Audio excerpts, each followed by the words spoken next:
ও তার বাড়ি নিয়ে বেরিয়ে পড়লেন। যখন তার বাড়ি নিয়ে বেরিয়ে পড়ল, কিছু দূর যাওয়ার পরে একটা লোকের সাথে দেখা হলো। ওই লোকটিকে ওমর বিন খাত্তাব ডাক দিয়ে বলে যে, আচ্ছা তুমি কি বলতে পারবে যে রাসূল সাল্লাল্লাহু আলাইহি ওয়াসাল্লাম কোথায় আছে? ওই ব্যক্তি ডাক দিয়া বলে, এ ওমর, তোমাকে বিশেষ একটা খবর দেই। সেই খবরটা হলো, তোমার বোনের জামাই যে মুসলমান হয়ে গেছে, তুমি কি এটা জানো? নবীজির হাতে কলেমা পড়ছে।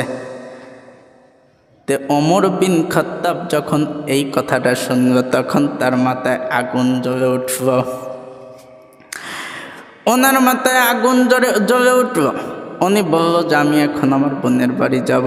ওনারা যদি সত্যিই মুসলমান হয়ে থাকে, আজকে আমি ওনাদেরকে জবাই করে মেরে দেব।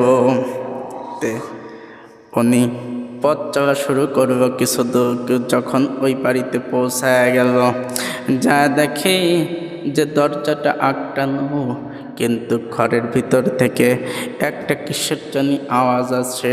সেই আওয়াজটা হলো তারা দুইজন মিলে কোরআন তেলাওয়াত করছে। বলি সুবহানাল্লাহ। তারা দুজন মিলে কোরআন তেলাওয়াত করছে।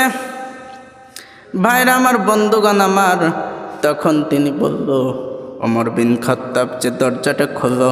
এইভাবে বারবার টক্কা দেয়, কিন্তু তারা দরজা খোলে না, তারা ভয় পেয়েছে।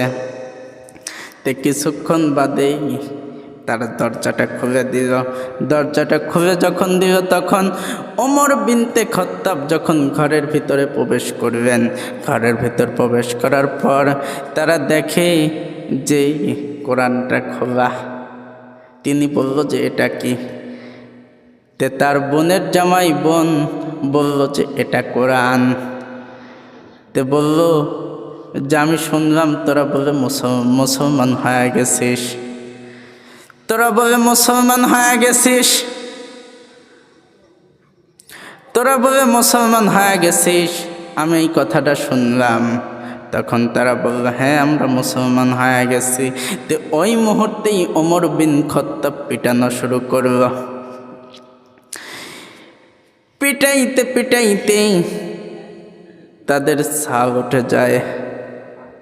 তারা চিৎকার করে, ভাই আমাদেরকে আর মেরো না, ভাই আমাদেরকে মেরো না।